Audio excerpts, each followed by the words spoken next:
तो आज का हमारा टॉपिक है जो बाकी का बायोटेक्नोलॉजी एंड इट्स एप्लीकेशन हम लोगों ने स्टार्ट किया हुआ है, तो बाकी का बचा हुआ पोर्शन हम आज खत्म करेंगे। फर्स्ट है मॉलिक्यूलर डायग्नोसिस, क्योंकि हम लोग देख रहे हैं बायोटेक्नोलॉजी और इसकी एप्लीकेशंस की। बायोटेक्नोलॉजी का हम लोग कहाँ कहाँ यूज करते हैं। मेडिसिन में हम लोग देख चुके हैं और जो एग्रीकल्चर है उसके अंदर हम लोग दोनों के यूजेस देख चुके हैं।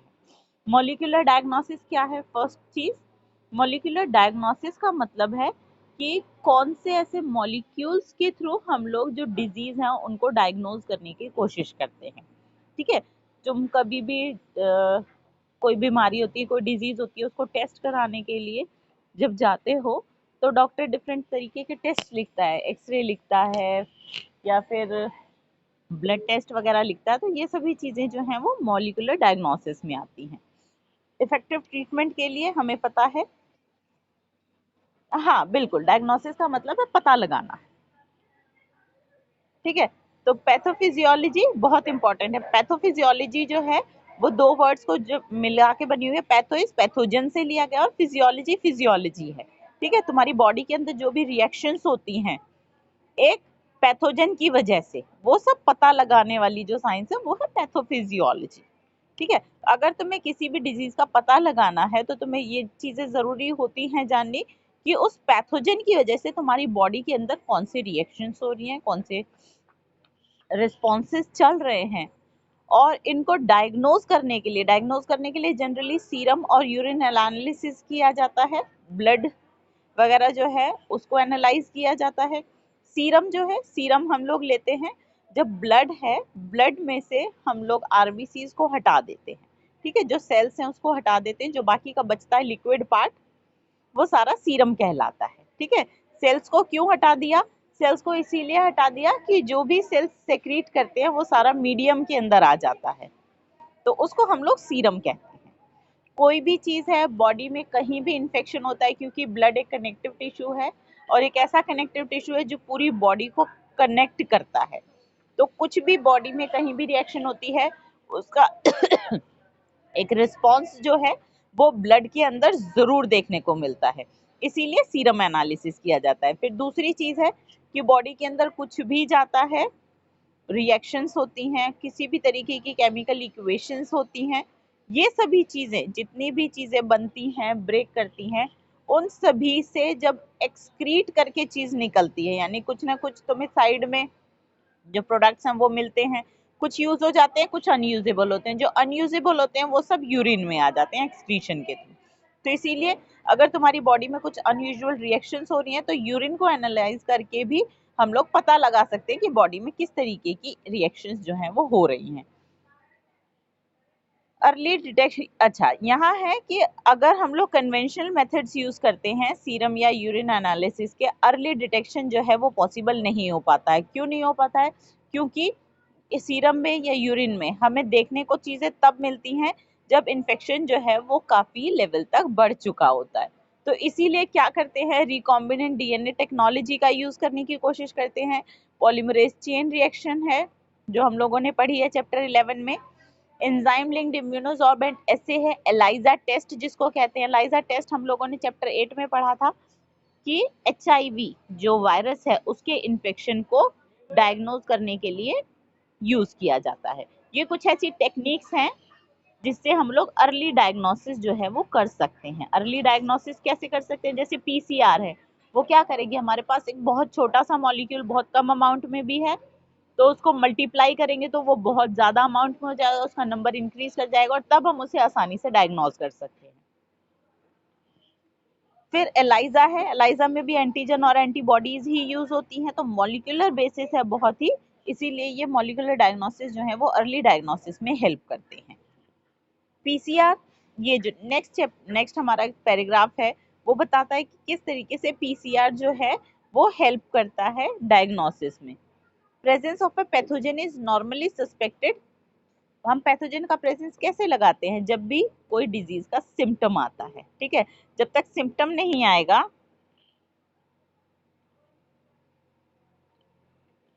तब तक हमें नहीं पता चलता कि डिजीज है, लेकिन तब तक पैथोजन की जो कॉन्सेंट्रेशन है वो ऑलरेडी बहुत ज्यादा हो चुकी होती है।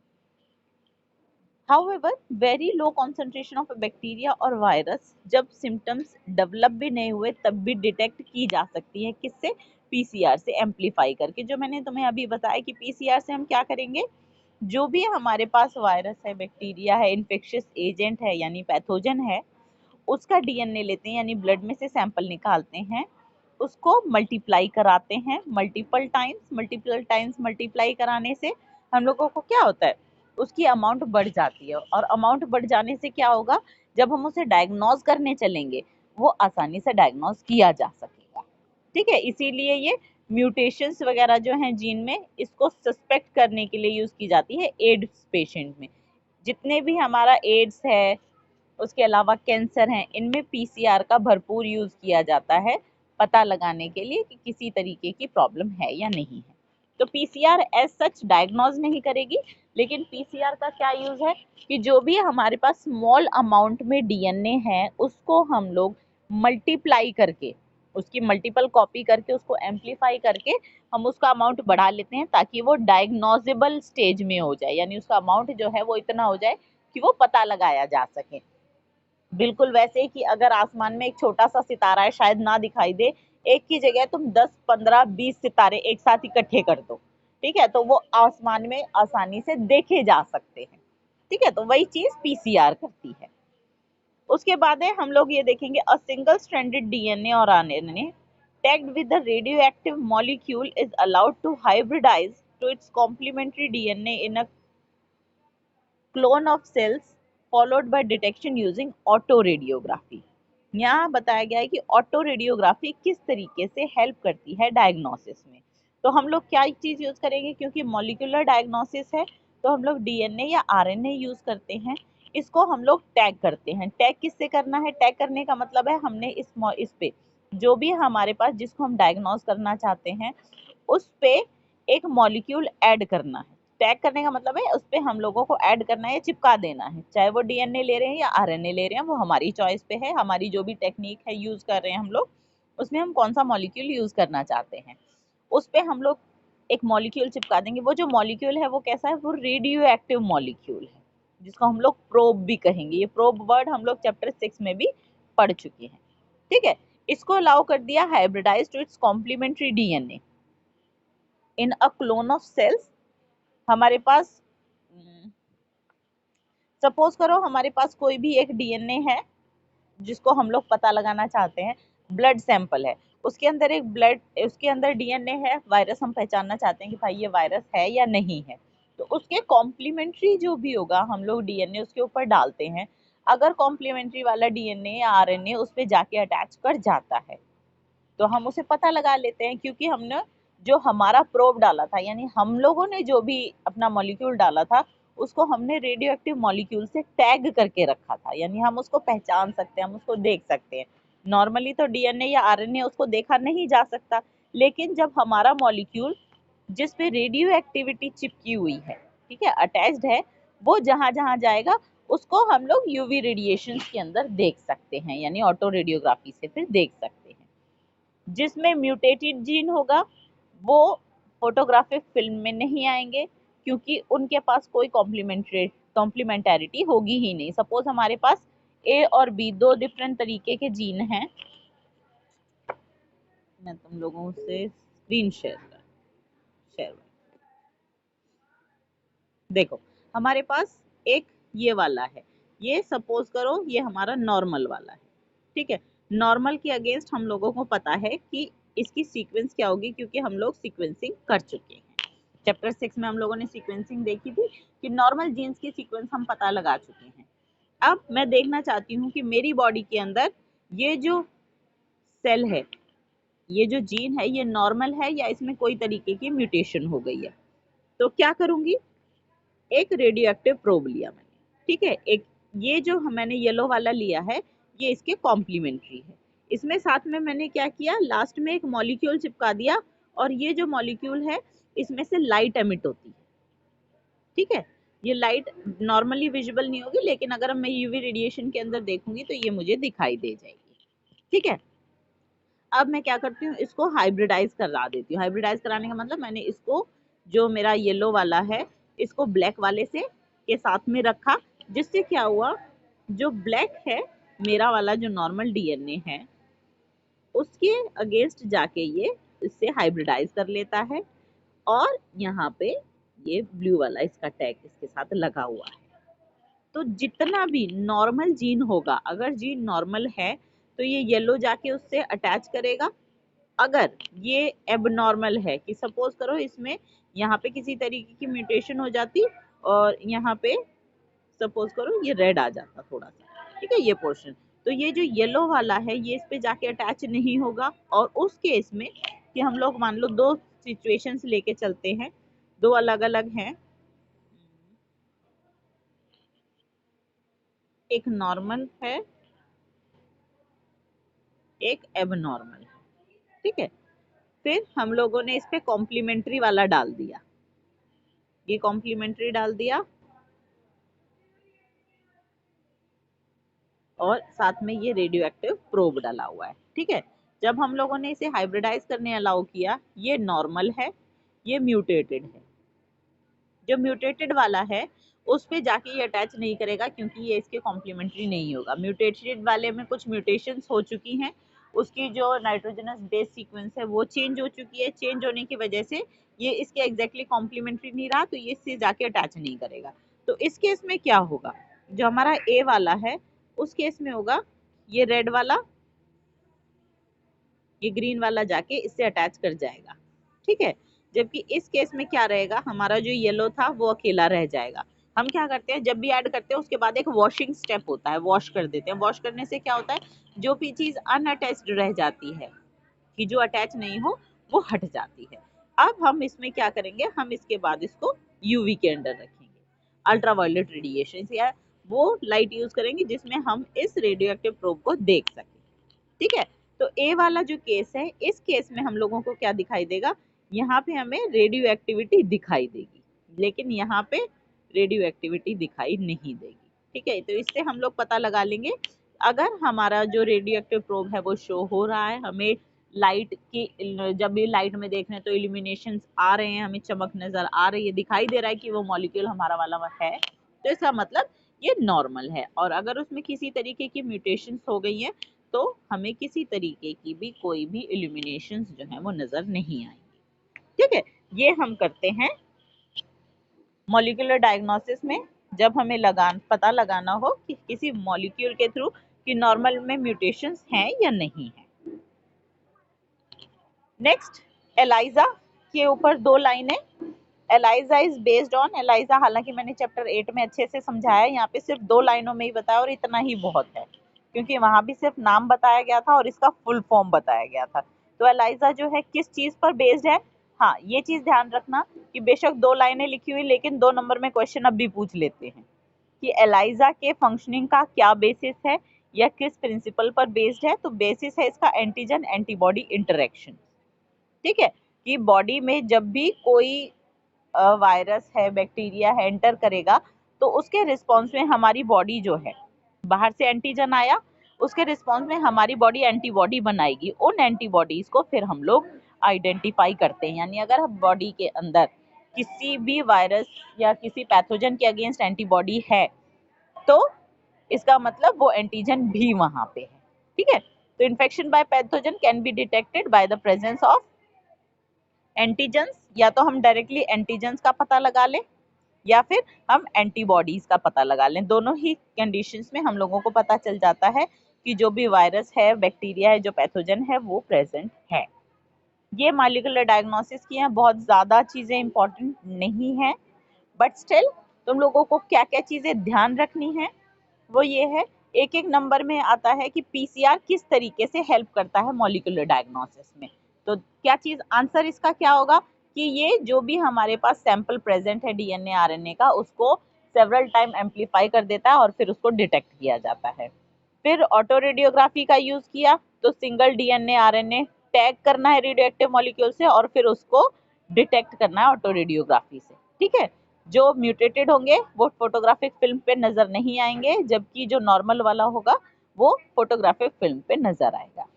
एलाइजा में एंटीजन एंटीबॉडी का इंटरेक्शन है जिस पे हम लोग बेस यूज करते हैं इसको, और इन्फेक्शन जो है वो हम एंटीजन की प्रेजेंस से भी आइडेंटिफाई कर सकते हैं और जो एंटीबॉडीज बन रही हैं उनके आइडेंटिफिकेशन से भी कर सकते हैं, यानी दोनों में से किसी को भी डिटेक्ट कर लो तो तुम्हें पता चल जाएगा बॉडी में इन्फेक्शन है या नहीं है। फिर आते हैं हमारे पास ट्रांसजेनिक एनिमल। ट्रांसजेनिक एनिमल्स क्या हैं? कोई भी ऐसे एनिमल्स जिनके डीएनए को हमने मैनिपुलेट किया। मैनिपुलेट करने का मतलब है हमने उसमें कुछ चेंजेस किए हैं, ताकि कुछ ऐसे चेंजेस किए हैं जो डिजायरेबल हैं, यानी हम ऐसा कुछ चाहते थे जो उसके अंदर आ जाए, कुछ एक्स्ट्रा उसमें एक्सप्रेस हो जाए, तो उन एनिमल्स को हम लोग ट्रांसजेनिक एनिमल्स कहेंगे। ट्रांसजेनिक एनिमल्स कौन कौन से हैं जनरली जो बनाए गए हैं? रैट्स पे किया गए हैं ये experiments, rabbits, pigs, sheep, cow और फिश। ये एनिमल्स हैं जिनके ऊपर अभी तक जो इनके जीन्स हैं उनके अंदर किसी तरीके की मैनिपुलेशंस, ऑल्ट्रेशंस या चेंजेस किए गए हैं। हालांकि 95% जितने भी हैं वो ज़्यादातर माइस हैं, यानी मोस्टली जो एक्सपेरिमेंट्स हैं वो माइस पे किए जाते हैं, तो इसीलिए 95% केसेस में जो माइस है उसको ट्रांसजेनिक किया जाता है, यानी उसके अंदर नए जीन जो हैं वो डाले जाते हैं, उसके जीन्स को ऑल्ट्रेशंस की जाती हैं। अब ये ऑल्ट्रेशंस क्यों की जाती हैं? तो पहली चीज़ है, यानी कौन कौन से हमारे वो पर्पस हैं जिसके लिए हम लोग ट्रांसजेनिक एनिमल बनाते हैं, ठीक है। तो पहला रीजन है नॉर्मल फिजियोलॉजी एंड डेवलपमेंट को स्टडी करने के लिए, यानी अगर हम चाहते हैं कोई भी ट्रांसजेनिक एनिमल है, इनको स्पेसिफिकली डिजाइन किया जाता है ताकि हम लोग जीन्स की वर्किंग फंक्शनिंग जो है उसको स्टडी कर सकें आसानी से। एग्जाम्पल है study of complex factor involve in growth such as insulin like growth factor. हम क्या करते हैं कि कोई भी ह्यूमन का जो जीन है वो उसके अंदर डाल देते हैं, इंट्रोड्यूस कर देते हैं, और उसके बाद फिर जो इफेक्ट्स होते हैं, यानी जो भी उसका प्रोटीन बन रहा है, वो प्रोटीन कहाँ कहाँ पे जा रहा है, क्या काम कर रहा है, फिर हम उसको क्या करते हैं, उसको स्टडी करते हैं। तो इससे हम लोगों को क्या करता है, पता चलता है कि कोई एक पर्टिकुलर जीन जो भी हम चाह रहे हैं, जिसको स्टडी करना चाह रहे हैं, हम सिर्फ उसको इंट्रोड्यूस करते हैं और फिर सिर्फ उसी को स्टडी करते हैं। तो नॉर्मल फिजियोलॉजी को, नॉर्मल डेवलपमेंट को स्टडी करने के लिए हम लोग एनिमल्स को ट्रांसजेनिक बनाते हैं। दूसरा है स्टडी ऑफ डिजीज। डिजीज को स्टडी करने के लिए, कोई भी डिजीज है तो तुम लोगों ने भी देखा होगा कभी भी क्लिनिकल ट्रायल्स वगैरह जो हैं, पहले जो ट्रायल्स किए जाते हैं किसी भी डिजीज का वैक्सीनेशन करने के बाद, वो एनिमल्स पे किए जाते हैं, उसके बाद फिर ह्यूमन ट्रायल्स किए जाते हैं। तो ये जो ट्रायल्स किए जाते हैं जनरली जो ट्रांसजेनिक एनिमल्स हैं उन पे किए जाते हैं, ताकि उन्हें क्या किया जाता है, उन्हें थोड़ा ज़्यादा सेंसिटिव बनाया जाता है। ये जो हम लोग डिजीज की स्टडी करने के लिए ट्रांसजेनिक एनिमल ले रहे हैं, ये एनिमल्स हम लोग जनरली थोड़े से ज़्यादा सेंसिटिव लेते हैं, ताकि उनके ऊपर अगर हम थोड़ी सी भी किसी मेडिसिन की डोसेज देते हैं तो वो आसानी से उसके जो रिएक्शंस हैं या जो भी रिस्पॉन्सेज हैं वो आसानी से हमें मिल जाती हैं। अभी जो है ट्रांसजेनिक मॉडल एग्जिस्ट करते हैं cancer, cystic fibrosis, rheumatoid arthritis और अल्जाइमर्स। ये डिजीज हैं जिनको स्टडी करने के लिए हम लोग ट्रांसजेनिक एनिमल्स का फिलहाल यूज कर रहे हैं। थर्ड चीज, ये तो हो गई डिजीज पता लगाने के लिए। थर्ड हम लोग लेते हैं बायोलॉजिकल प्रोडक्ट्स को बनाने के लिए। बायोलॉजिकल प्रोडक्ट्स बनाने के लिए जिस तरीके से माइक्रोब्स को यूज किया जाता है, माइक्रोब्स को हम लोगों ने चैप्टर 10 में पढ़ा कि हम लोग बहुत सारे माइक्रोब्स का यूज करते हैं बायोलॉजिकल प्रोडक्ट्स बनाने के लिए। उसी तरीके से अगर हम चाहते हैं, जैसे हमने इंसुलिन पढ़ा था, इंसुलिन हम लोग ई कोलाई से बनवा रहे हैं, वही इंसुलिन अगर हम चाहें तो किसी काऊ से बनवा सकते हैं, किसी बफेलो से बनवा सकते हैं, किसी माइस से बनवा सकते हैं, जिसके अंदर भी हम इंट्रोड्यूस करेंगे उसके अंदर हमारा बन जाएगा। तो ऐसा क्यों किया जाता है? क्योंकि हम लोगों को क्या है, ह्यूमन प्रोटीन चाहिए होता है ह्यूमन डिजीज को क्योर करने के लिए, ठीक है। जैसे अगर सपोज करो जो मिल्क पाउडर आता है, ठीक है, वो मिल्क पाउडर के अंदर जो प्रोटीन है वो ह्यूमन प्रोटीन जैसा ना होके वो शीप का या किसी और का दूसरा जो एनिमल है उस एनिमल का प्रोटीन हो, तो वो इंसान को उतना फायदेमंद नहीं होगा। जबकि प्रोटीन जो पाउडर होता है, जो मिल्क पाउडर होता है, उसको तो आसानी से जो न्यूबॉर्न है उसको दिया जा सकता है। वो इसीलिए है क्योंकि जो ह्यूमन मिल्क होता है, जो मदर मिल्क प्रोड्यूस करती है, वो बिल्कुल उससे आइडेंटिकल प्रोटीन्स बनाए जाते हैं। एग्जाम्पल लेते हैं हम लोग ट्रांसजेनिक एनिमल्स।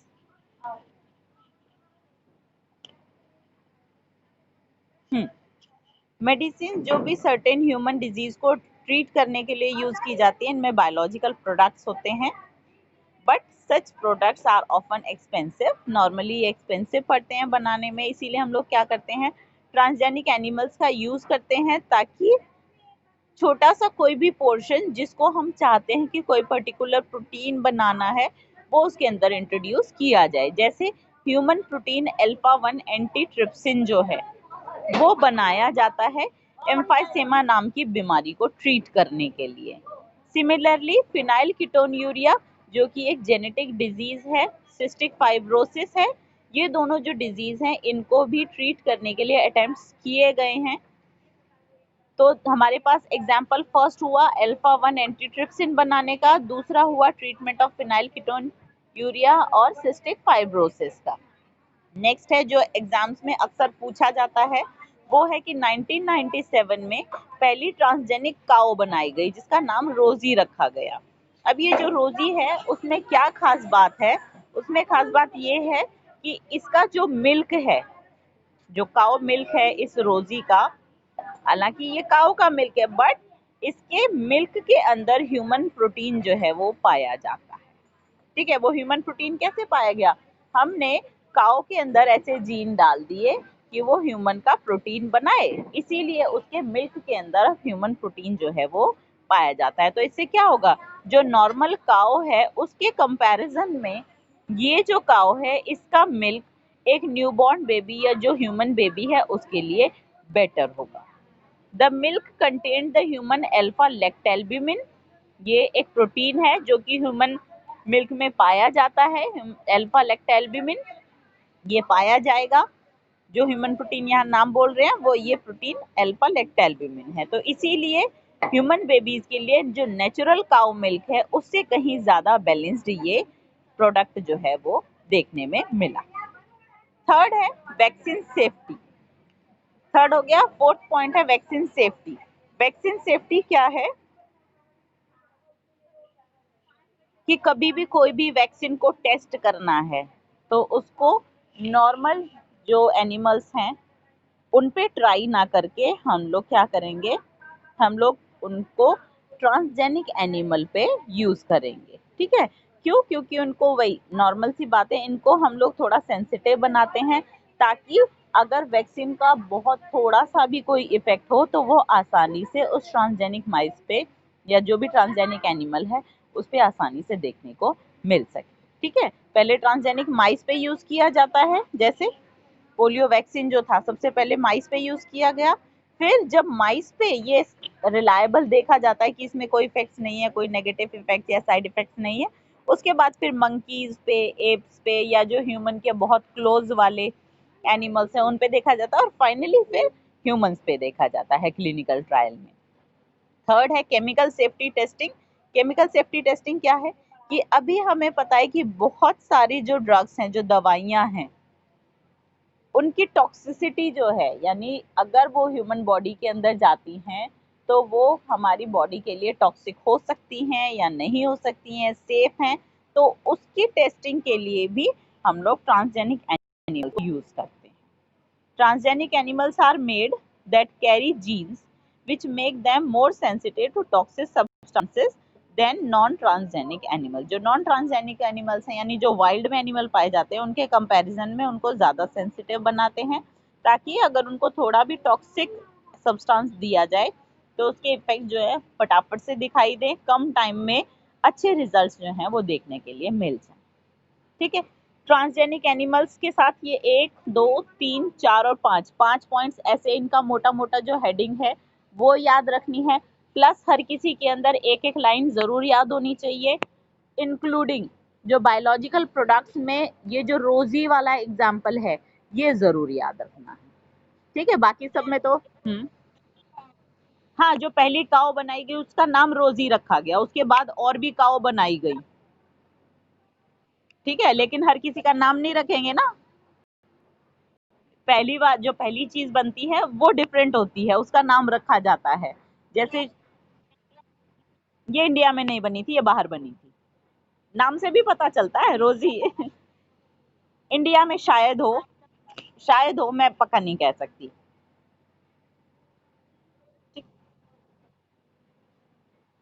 अरे ट्रांसजेनिक एनिमल का मतलब है जिसके अंदर हम लोग डीएन हम्म जिसका डीएनए हमने अपनी मर्जी से चेंज कर दिया है, उसको ट्रांसजेनिक एनिमल कहते हैं। सारे नहीं होते, 99% हमारे जैसे होते हैं, इसीलिए माइस पे सारे एक्सपेरिमेंट्स किए जाते हैं।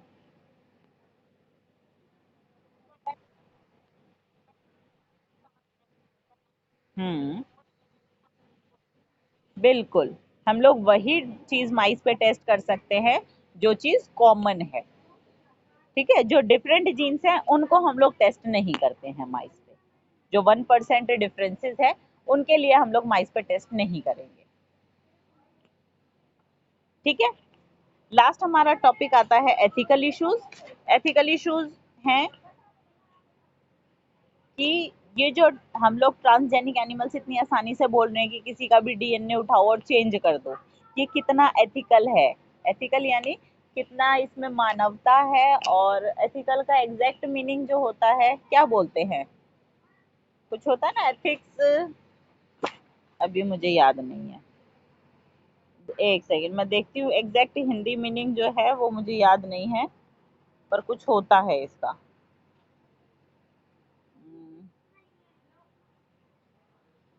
एथिकल मीनिंग नैतिक, यस, नैतिक होता है।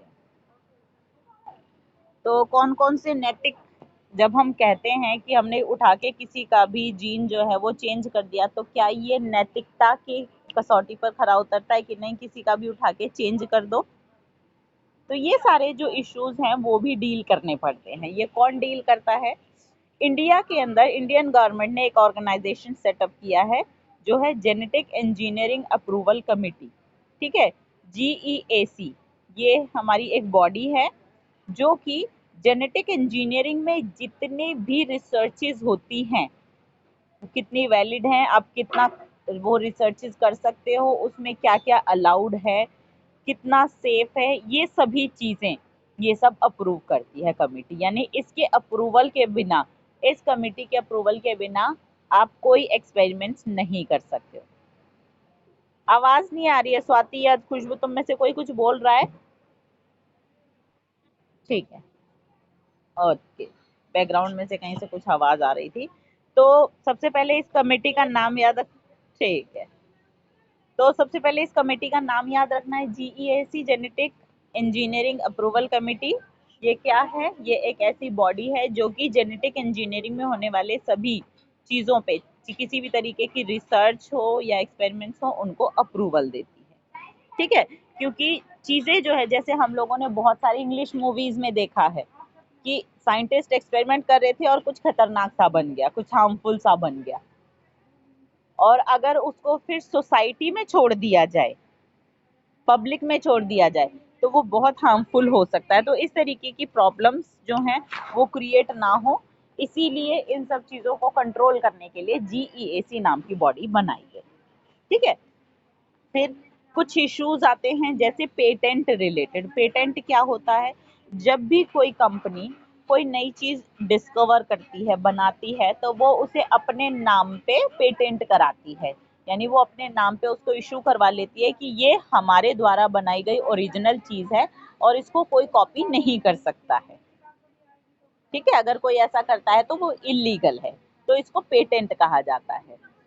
अगर देखा जाए तो इंडिया के अंदर राइस एक फूड ग्रेन है, और इंडिया के अराउंड, इंडिया में लगभग 2 लाख से ज़्यादा वैरायटीज जो हैं वो इंडिया में पाई जाती हैं।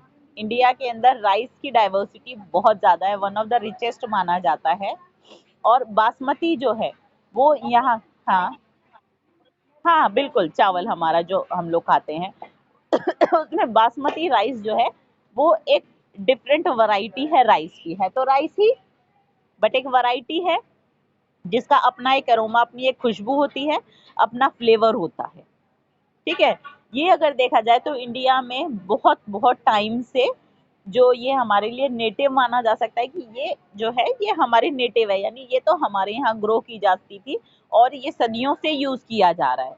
लेकिन 1997 में एक अमेरिकन कंपनी ने क्या किया, बासमती राइस को पेटेंट करा लिया। ठीक है, through US patent and trademark office. हाँ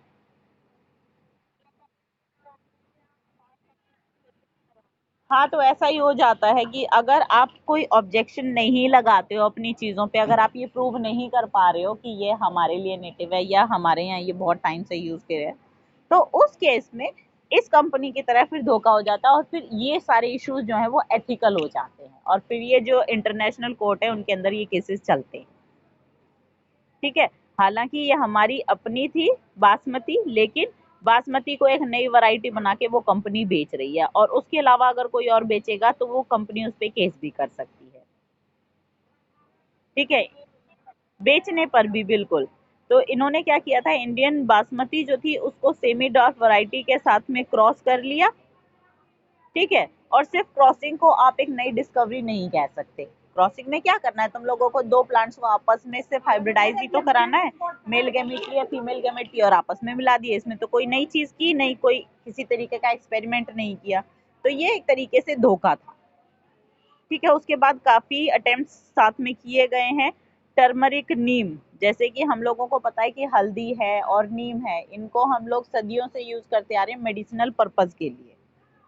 ठीक है, लेकिन बहुत सारे दूसरे देशों में दूसरी कंपनियां हैं जो इनका जो फायदा है वो भुनाना चाहती हैं और उनको मेडिसिनल पर्पज के लिए पेटेंट कराना चाहती हैं।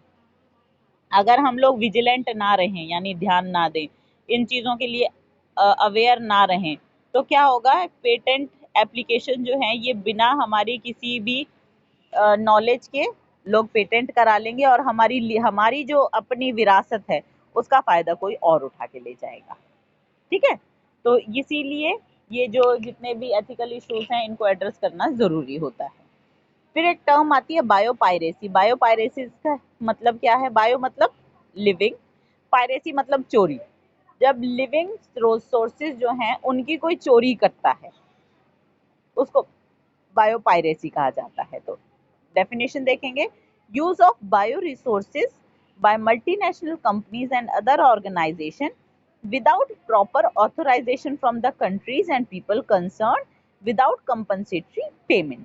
यानी कि अब सपोज करो कोई भी चीज है जो हमारे यहाँ ग्रो की जाती है, ठीक है, वो दुनिया में और कहीं नहीं पाई जाती, कोई और क्या करता है, चुपके से उसको ले जाता है, अपने यहाँ ग्रो करता है और उसको बेचता है, यानी उससे फाइनेंशियल जो बेनिफिट्स है वो लेता है, तो वो क्या कहलाएगी, एक तरीके से बायो पायरेसी कहलाएगी। ठीक है, उसके अलावा बस यही सब है। और इंडियन पार्लियामेंट ने इसीलिए रिसेंटली सेकेंड अमेंडमेंट की है इंडियन पेटेंट्स बिल में। इंडियन पेटेंट्स बिल क्या है, इंडियन चीजें जो है उनको कैसे पेटेंट कराना है, क्या चीजें होनी चाहिए, वो इंडियन पेटेंट बिल है जो कि इस तरीके के जो भी इश्यूज होते हैं उनको कंसिडर करती है। ठीक है,